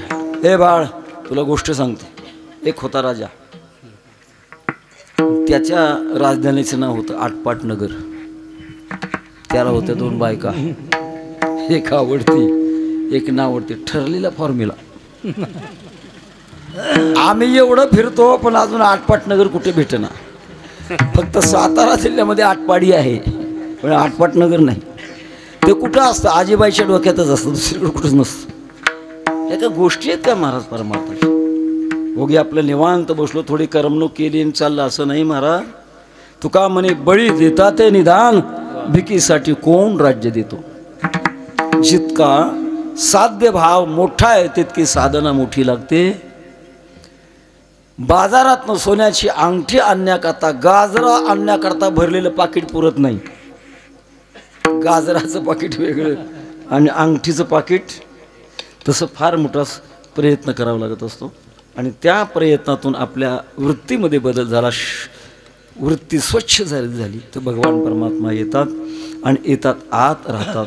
येऊनी अंतरी राहील गोपाळ, सायासाचे फळ बैसीला, मोठे कष्ट केले आणि ते कष्ट त्याचं फळ मात्र असं बसल्यावर म्हणजे निश्चय झाल्यानंतर परमार्थाची फलश्रुती कदाचित एका जन्मात होईलच की नाही सांगता येत।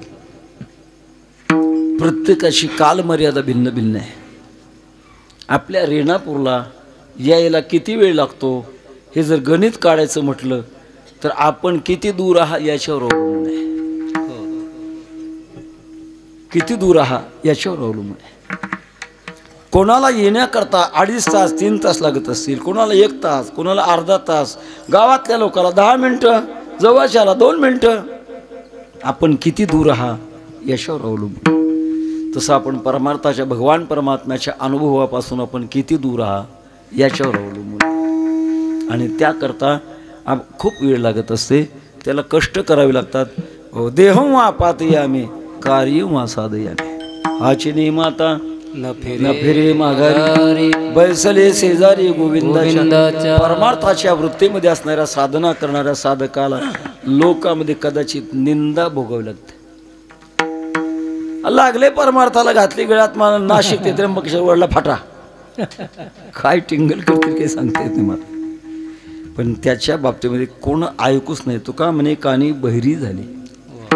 सुखे निंदवत हे जन नकरी तयासे वचन. आदे पिता तू नारायण जोडी चरण तुमती येते. साधवो यदि हास्य तो हास्यता बांधवा तेजतू तेजता. जनाबाई महाराजांचा काय सुंदर अभंग आहे. डोईचा पदर आला खांद्यावरी भरल्या बाजारी जाईनी. हाते घेईन टाळ खांद्यावरी विना आता मज मना कोण करी. पंढरीच्या पेठे मांडीने पाल मनगटावरी तेल घाला तुम्ही. जनी मिने केशवा झाले मी येसवा रिगाले केशवा घर तुझे. अशा प्रकारची खंबीर वृत्ती आल्यानंतर असं बसणं म्हणजे निश्चय करणं आणि त्याचं फळ आपण निश्चय केल्यानंतर प्राप्त होतं. आणि हे फळ प्राप्त करण्याकरता महाराजांना विचारलं, महाराज तुम्ही चित्त शुद्ध करा म्हणता, कशी पद्धत आहे करण्याची. रामकृष्ण हा मुकुंद मुरारी.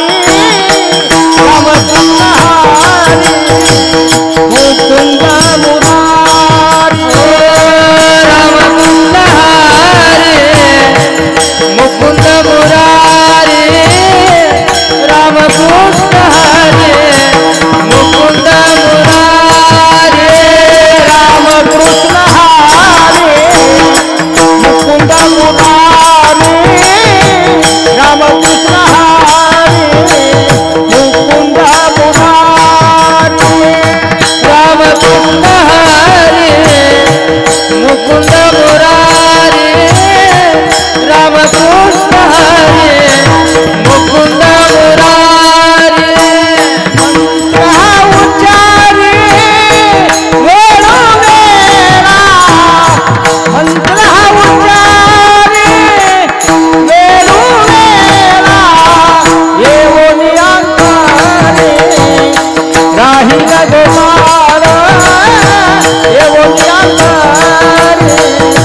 राहील गोपाळ. मंत्र उच्चारी वेळोवेळा. मंत्र उच्चारी वेळोवेळा. येऊन गोपाळ. राहील गोपाळ. राहील रामकृष्ण हरी मुकुंद मुरारी.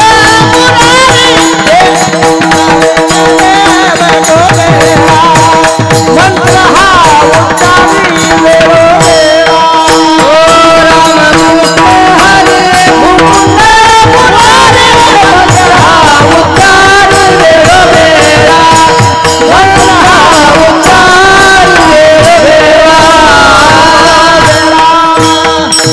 जगद्गुरु तुकोबाराय चित्त शुद्ध होण्याकरता उपाय सांगतात. रामकृष्ण हरी मुकुंद मुरारी. मंत्र हा उच्चारी वेळोवेळा. सतत सतत सतत या मंत्राचा उच्चार करा. मंत्र त्याला म्हणतात मननात त्रायते यस्मात तस्मात मंत्र प्रकीर्तिता.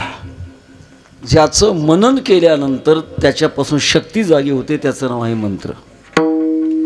आता मला वाटतं कमी राहिले, पण पूर्वीच्या काळामध्ये काही मांत्रिक होते. मांत्रिक विंचू चावल्यानंतर तो विंचू उतरण्याचा मंत्र असायचा आणि त्याने ते का मंत्र का त्याच्यावर टाकले की तो विंचू उतरायचा.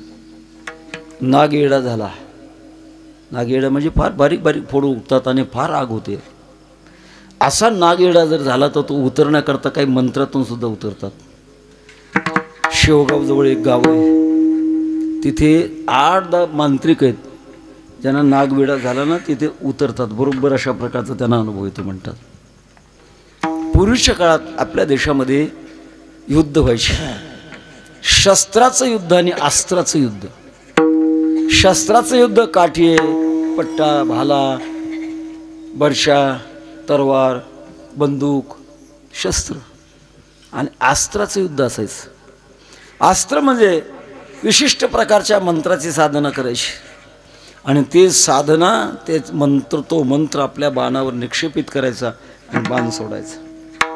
शत्रूच्या सैन्यामध्ये तो बाण सोडल्यानंतर तिथे त्याची शक्ती प्रगट होते. कदाचित आपल्या शत्रूला मारायचं आहे, मग अशा वेळेला आग्नेयास्त्र ज्याला म्हणतात ते आग्नेयास्त्र सिद्ध करायचं. आता कसं सिद्ध करायचं त्याचे मंत्र मला माहिती असते तर मी कीर्तनात ते सांगितले.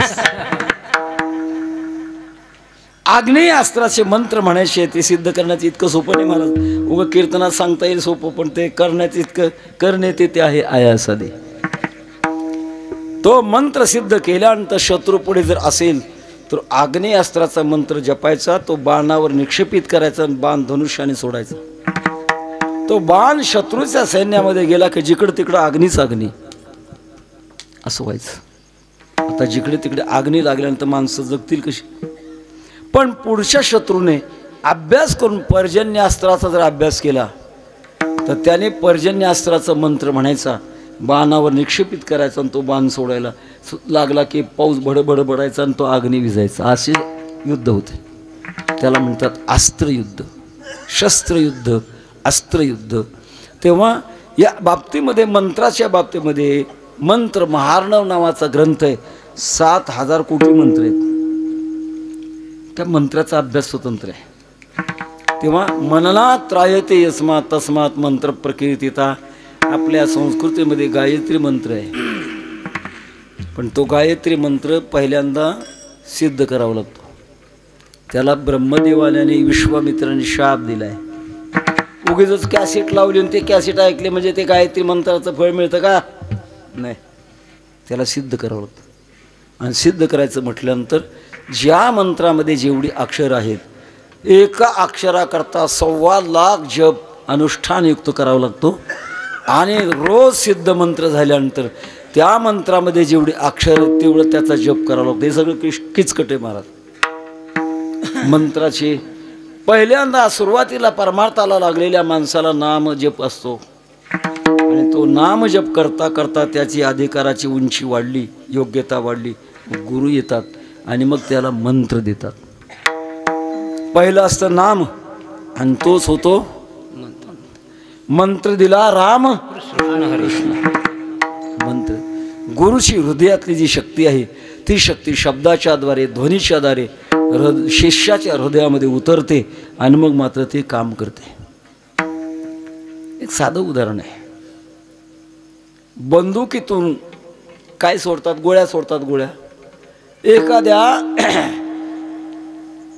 वाईट हिंस्र पशुला मारण्याकरता बंदुकीची गोळी घेतली आणि हाताने फेकली, मरल नाही मग. तो पशु मरण्याकरता बंदुकीतून जावं लागतं त्या गोळीनं, मग तो मरतो. तसं मरत नाही. तसं महापुरुषाच्या हृदयातून आलेला जो मंत्र आहे तो मंत्र जेव्हा शिष्याच्या कानात जातून हृदयामध्ये ठाव घेतो तेव्हा तो काम करत असतो. पण तो होईपर्यंत मात्र नामजप केलाच पाहिजे. गुरुची प्राप्ती होण्याकरता नामजपाची अत्यंत आवश्यकता आहे. इतका नामजप करायचा की गुरुनी स्वतः यावं. जसं जगद्गुरु तुकोबाराला बाबाजी चैतन्य स्वप्नामध्ये भेटले आणि भेटून त्याने नाममंत्र दिला. आवडीचा मंत्र सांगितला सोपा, जेणे नवे गुंपा कोठे काही, असा मंत्र तुकोबारा देतात. हा 12 अक्षरी मंत्र आहे. मंत्रामध्ये मात्रा असतात. मात्रा कशाला म्हणतात? मात्रा ज्या व्यंजनामध्ये स्वर असतात, स्वर आणि व्यंजन एकत्र होतं, मग समजायचं ते मात्रा एक आहे. कळतं का रे बाळा हे माझं बोललेलं? शाळेत शिकलात का व्याकरणात?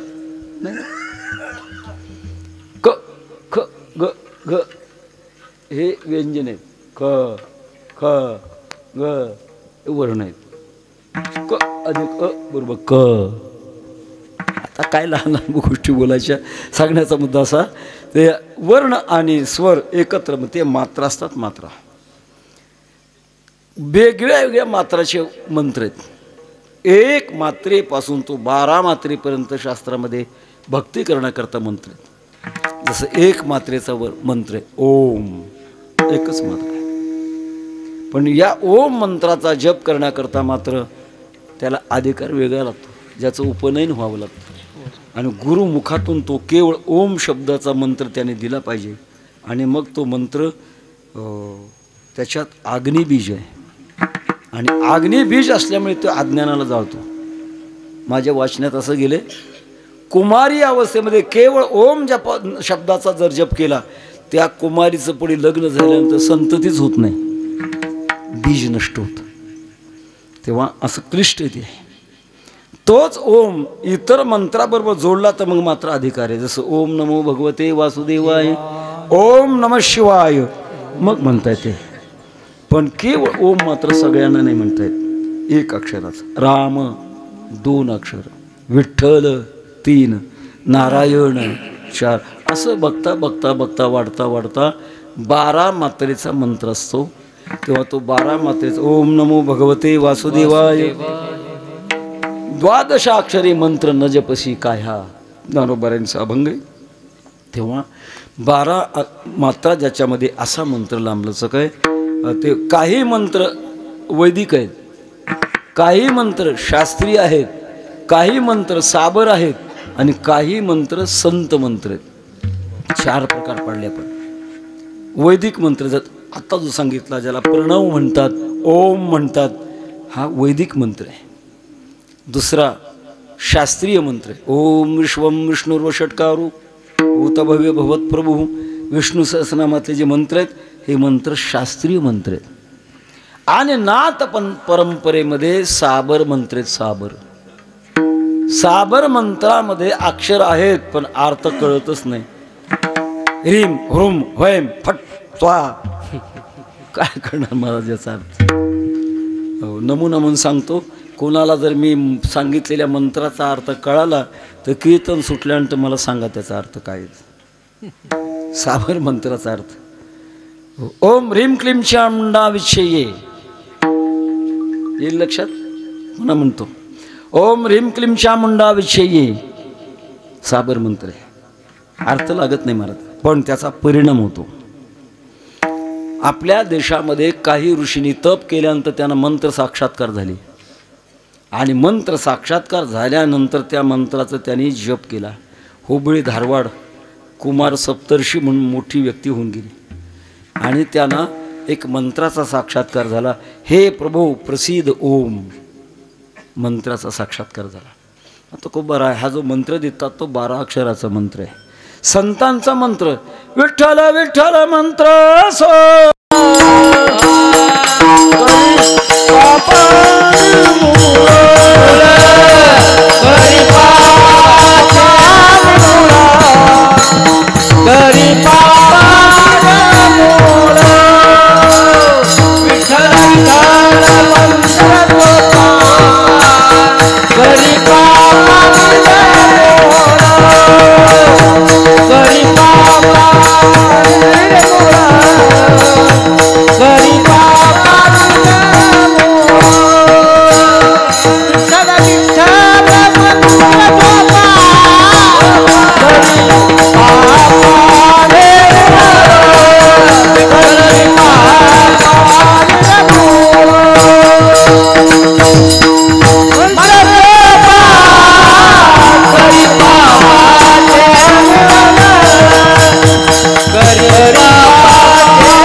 ज्ञानोबारांचे एक अभंग आहे. काही मंत्र असे आहेत, अशोचया जपू नये, अनेका ते ऐकू नये, ऐसिया मंत्रा ते जग बिहे, त्याचे फळणे थोडे परीक्षोभने बहुत, तैसा मंत्रराज नव्हे रे, नारायण नाम नारायण नाम. हा मंत्र जो आहे तो बाकीच्या मंत्रासारखा नाही. आशोचया जपू नये, आशूच्या अवस्थेमध्ये त्याचा जप करायचा नाही. आणि अनेका ते ऐकू नये, दुसऱ्याने तो मंत्र ऐकायला नाही पाहिजे, असं मंत्राच्या मर्यादा आहेत. पण महाराज जो सांगतात तो मंत्राच्या काळ वेळ नाम उच्चारिता नाही, दोन्ही पक्ष पाही रामकृष्ण हरी मुकुंद मुरारी मंत्र हा उच्चारी वेळोवेळा. याचा परिणाम एवोनी अंतरी राहील गोपाळ सायासाचे फळ बैसलिया. एक काही गोष्टी अशा आहेत महाराज, काही लोकांना काही गोष्टी कळत नाहीत. दुसरा टप्पा आहे कळल्या तरी पटत नाहीत, आणि तिसरा टप्पा आहे पटल्या तरी पचत नाहीत. कळावं, पटावं आणि पचावं, मग पूर्णत्व आहे. काहीला कळत नाही महाराज काही गोष्टी. बऱ्याच वेळेला कीर्तन सुटल्यानंतर लोकांची प्रतिक्रिया येते, आजचं कीर्तन डोक्यावरून गेलं म्हणतात. काही कळालं नाही म्हणतात. आता न कळण्यासारखं असतं का? कळण्यासारखंच अशा प्रकारचं सोपं दृष्टांत देऊन पुन्हा पुन्हा अशा प्रकारचं सांगितलं जातं. पण काहींशी बुद्धी, तुका म्हणे अशी बुद्धी ज्याची जड आणि त्याहून दगड, अशा जड बुद्धीच्या लोकांना कळतच नाही महाराज अगोदर, आणि काहींना पटतच नाही. का कळत नाही? बुद्धी मंदावलेली असते. भातामध्ये खडा लागतो कोणाला? ज्याच्या तोंडात 32 सभासद आहेत त्याला. ज्याचे कायमचा राजीनामा देऊन बाहेर पडले त्याच्या भातात मुठभर वाळू जरी मिसळली ते सगळंच गोड. बुद्धी चालवावी लागते, लक्ष द्यावं लागत असतं. तेव्हा पहिल्यांदा कळावं लागतं आणि दुसरी गोष्ट पटावं लागतं. कळलं तरी काहींना पटत नाही. अलीकडे काही वेळा कॉलेजमध्ये फिलॉसॉफी शिकवतात काही प्राध्यापक. कठीण आहे फिलॉसॉफी. आख्याती, असत्ख्याती, आरंभवाद, विवर्तवाद, अजादवाद हे शब्द लवकर आपल्याला माहीत नसतात, आणि अशा प्रकारचे तत्त्वज्ञान शिकवतात. पण जे प्राध्यापक तत्त्वज्ञान शिकवतात ते एकादशीच्या दिवशी कांद्याची भजी खातात. कळालंय, पटलं नाही. पटणं वेगळं आणि कळणं वेगळं, आणि पटल्यानंतर पुन्हा पचणं वेगळं. पटतंय अहो काही चालायला भगवंताचं भजन. अहो तुमच्यासारखं नाही, आमच्या सगळ्या जबाबदाऱ्या संपल्यानंतर आम्ही पंढरपूरला जाऊन राहणार आहे. पुढच्या वारीला पंढरपूरला जाऊन राहणार. असं करता करता पंढरपूरला येत नाहीत, वैकुंठाला सरळ जातात. पटलंय पण पचत नाही. तिन्ही गोष्टी लागतात, कळाव्या लागतं, पटावं लागतं आणि पचावं लागतं. असं जर कोणाला पटत नसेल तर कोबार आहे, फार मोठी जबाबदारी अभंगाच्या शेवटच्या चरणात. तुका म्हणे ऐसे देईन मी देवे, तुका म्हणे ऐसे देईन मी देवे, तुका म्हणे ऐसे देईन मी देवे, तुका म्हणे ऐसे तुका म्हणे ऐसे देईन मी देवे, तुका म्हणे ऐसे देईन मी देवे, म्हणे ऐसे देईन मी देवे, तुका म्हणे ऐसे देईन मी देवे. जरी होईल भाव एक विध, जरी होईल भाव एक विध, येऊनी अंतरे राहील गोपाळ, येऊनी अंतरे राहील गोपाळ. जरी होईल भाव एक विध, जरी होईल भाव एक विध, अंतरे राहील गोपाळ, अंतरी राहील गोपाळ. सायासाचे फळ बैसलिया, सायाचे फळ बैसलिया,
बसलिया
लक्षात आलं कामामध्ये काम शेवटची चाल उरकून घेतली आपण. तुमच्या लक्षात आलं हे शेवटची चाल द्यायच्या विचारात दिसत नाही बुवा.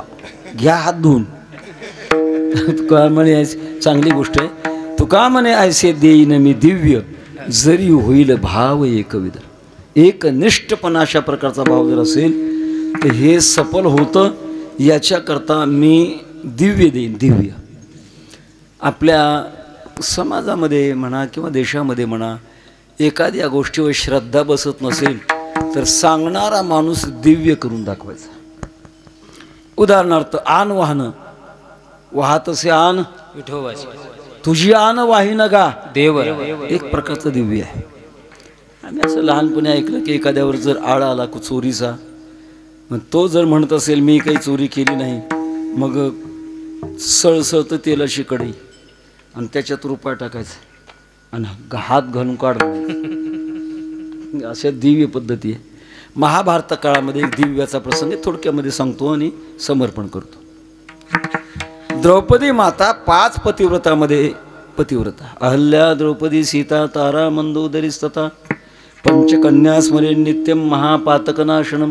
महापापाचा नाश यांचं 5 जणांचं सकाळ सकाळ स्मरण केलं की नाश होतो असं चिंतन आहे.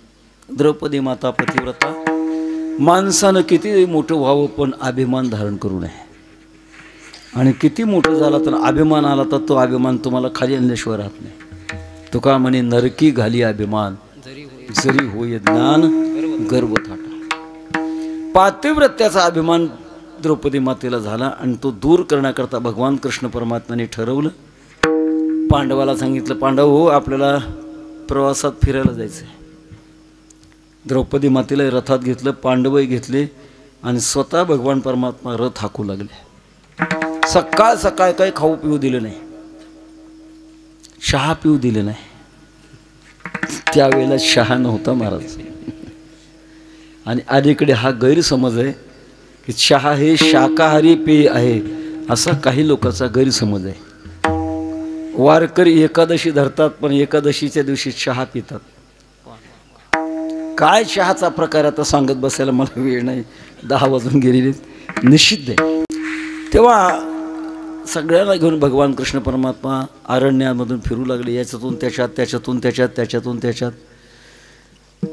काही घरी खाऊ पिऊ दिले नव्हतं. त्यात भीमदादा त्यांचा जठराग्नी अत्यंत प्रदीप्त. एक आश्रम दिसल्यानंतर भीमदादांनी सांगितलं देवा आम्हाला काही घरी खाऊ पिऊ दिलं नाही आणि तुम्ही काही खाऊ पिऊ घालणार. एक काम करा रथ उभा करा. आश्रम दिसतो त्या ते नक्की काहीतरी खायला मिळेल. मी जातो तिथं खातो काहीतरी. भीमदादा पुढे आले. तो आश्रम होता एका साधूंचा आणि ते साधू आपल्या समाधी अवस्थेमध्ये मग्न होते. प्रकार असा होता त्या आश्रमाच्या पुढे एक झाड होतं. ते जांभळीचं झाड होतं आणि त्याला एक टप्पोरं जांभळ लागलेलं होतं. प्रकार असा होता वर्षभरामध्ये एक टप्पोरं जांभळ यायचं. साधू महाराज समाधीतून बाहेर आले की तेवढं जांभूळ खायचं आणि पुन्हा समाधीला बसायचं.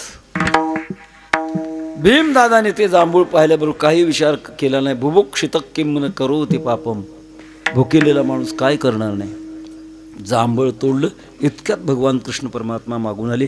अरे भीमा भीमा भीमा थांब थांब, खाऊ नको खाऊ नको. काय देवा, मारायचं ठरवलं का? तुम्ही खाऊ घालत नाही ना, आम्ही खायला लागलो तर खाऊ देत नाही, का खाऊ नको? भयानक आहे ते. काय भयानक आहे? या ऋषीच्या समाधी अवस्थेच्या साधनेकरता या झाडाला वर्षातनं एकच जांभूळ लागते. आणि हे ऋषी समाधीतून बाहेर पडल्यानंतर तेवढं जांभूळ खातात आणि पुन्हा समाधीला बसतात. आत्ता जर जांभूळ नाही दिसलं तर तुला शाप देतील, तुला भस्म करतील. भीमाच्या अंगाला धरधरून घाम फुटला. मग देवा काय करू आता? त्या काळात मला वाटतं सोल्युशनचा काही अभ्यास झाला नसेल, पुन्हा चिटकवायला. मग काय करायचं? भगवंताने सांगितलं एक काम करा, आपलं पुण्य समर्पित करा आणि पुण्याचा संकल्प करा. त्या पुण्याच्या संकल्पाच्याद्वारे हे जांभूळ पुन्हा देठाला चिटकवा. धर्मराजाला सांगितलं करा पुण्य समर्पण. धर्मराजाने हातामध्ये पाणी घेतलं.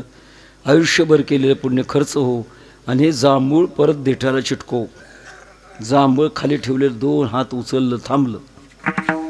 भीमदादाने संकल्प केला 2 हात, अर्जुनाने संकल्प केला 2 हात, असं 5 दोन्ही 10 हात वर गेलं आणि 2 हात शिल्लक राहिलं. भगवंताने द्रौपदी मातेकडे पाहिलं. अभिमानच होता.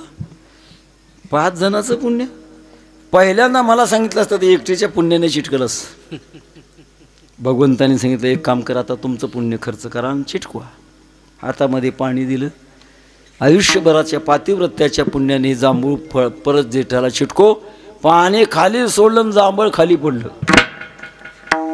10 हात गेलेलं जांभूळ खाली पडलं. द्रौपदी माता खाली घालून लाजल्या. प्रभो लाज रखो तुम्ही मेरी, प्रभूजी लाज रखो तुम्ही मेरी. काय झालं मी एवढी पतिव्रता असताना? त्याचं उत्तर भगवंताने सांगितलं, द्रौपदी एकदा तू राजवाड्यात बसलेली होतीस आणि खालून कर्णाचा रथ चाललेला होता. दैदिप्यमान कर्ण पाहिल्यानंतर तुझ्या लक्षात आलं की आपल्या 5 पांडवाचा भाऊच आहे हा, एवढंच मनात आलं. त्याचा परिणाम 10 हात गेले जांभूळ खाली पडलं. अंबुला केला जरी धावे मन, बुडती 42 जाती नाक कान. हे धर्मशास्त्र आहे. तेव्हा याला दिव्य म्हणतात. आपलं पुण्य खर्च करणं आणि शक्ती लावून काम करणं. महाराज म्हणतात मी असं दिव्य खर्च करेन, हे जर खोटं निघालं तर हे खरं आहे आणि खरं ठरवण्याकरता दिव्य करेन. जसं कोर्टामध्ये एखाद्याची साक्ष घ्यायची ठरली, सरळ घेत नाहीत. अगोदर म्हणतात म्हणा देवाच्या शपथ खरं बोलेन, आणि तो पुढचा म्हणतो देवाच्या शपथ खरं बोलेन, पुढचं खरं बोलतच नाही. सांगण्याचे तीर्थ हे दिव्यच आहे. असे दिव्य मी घेईन, पण त्याच्याकरता जरी होईल भाव एकविध. एकविध म्हणजे एकनिष्ठ भाव पाहिजे. भाव हा हृदयाचं कार्य आणि त्या हृदयाच्या कार्यामध्ये त्याच्यामध्ये बदल चालत नाही. अनन्या चिंतयन्तो माम ये जना पर्युपासते तेषां नित्याभियुक्तानां योगक्षेमं वहाम्यं. अनन्यता लागते, एकनिष्ठता लागते, मग या गोष्टीचा अनुभव येतो. अनुभव येण्याकरता येवोनी अंतरी राहील गोपाळ, सायासाची फळ बैसली या ज्ञानेश्वर मावली. माऊली ज्ञानेश्वर माऊली,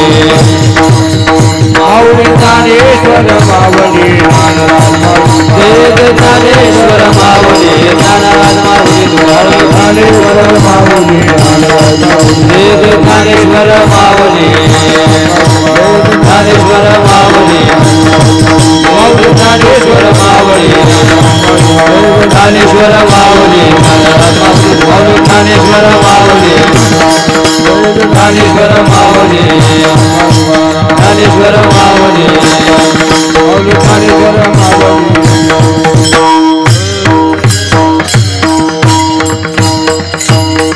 येवोने अंतरी राहील गोपाळ, सायासाचे फळ बैसलिया. आपल्या जीवनामध्ये आत्यंतिक ज्याला म्हणतात तो आनंद मिळवण्याकरता भगवंताची साधना केली लागते. भगवंताच्या नामाच्या जपाच्याद्वारे आपल्या चित्ताची शुद्धी करायची. आपोआप भगवान परमात्मा आनंद रूप येईल आणि असा आनंद होईल तया सुखा अंत पार नाही. याची इच्छा जगातल्या प्रत्येक प्राण्याच्या जीवनामध्ये आहे. फक्त मनुष्य जन्मामध्ये या गोष्टी सिद्ध करता येतात आणि त्याच्याकरता भक्तिमार्ग आहे. आपण या भक्तिमार्गाने चालत आहात. निष्ठा आहे. 23 वर्षाचा कालावधी आपण हा नित्यनेम टिकवलेला आहे. तेव्हा या दृष्टिकोनातून आजच्या चिंतन सेवेमध्ये जगद्गुरु तुकोबारायांचा अभंग चिंतनामध्ये घेऊन आपण याच्यावरचा विस्तार करत असताना वैकुंठवासी स्वानंद सुन्यासी सद्गुरू जोग महाराज यांनी 1917 साली आळंदीला वारकरी शिक्षण संस्था स्थापन केली. 1917 म्हणजे 107 वर्ष झाली तिला. संस्थेचा विशेष असा आहे, शिक्षकाला पगार नाही आणि विद्यार्थ्यांना फी नाही. जगात एकमेव संस्था अशी आहे की अशा तत्वाने चालते. आज सध्या 600 विद्यार्थी अध्यात्माचं शिक्षण घेत आहेत आणि म्हणून महाराष्ट्र आणि महाराष्ट्राच्या कानाकोपऱ्यामध्ये संस्थेचे शिक्षित विद्यार्थी आज परमार्थाचं कार्य करतात. यैमं परमं गुह्यं मद भक्तेष्व विधास्यति भक्तिमयी परां कृत्वा मामेव शत्य संशया अशा प्रकारचं पुण्य करतात. आपण योगायोगाने त्या ओघामध्ये आहात. तेव्हा आज झालेली चिंतन सेवा भगवान बालाजींच्या चरणामध्ये ज्ञानोबारांच्या चरणामध्ये समर्पण करून एकच मागणी मागू की असं नामचिंतन करण्याची निष्ठा, एकाग्रता आणि एक भाव आमच्या हृदयामध्ये आपल्या कृपा प्रसादाने मिळावा. आम्ही साधना करावी आणि शेवटी तया सुखा अंत पार नाही हा अनुभव आमच्या जीवनात यावा अशी प्रार्थना करून एकमर निवेदन आपल्यापुढे देऊन झालेली चिंतन सेवा तुझे देणे तुझ्या समर्पणी पायी झालो उतरा ये पांडुरंगा. शेवट चाल म्हणायचे का? विठ्ठल जय जय विठ्ठल.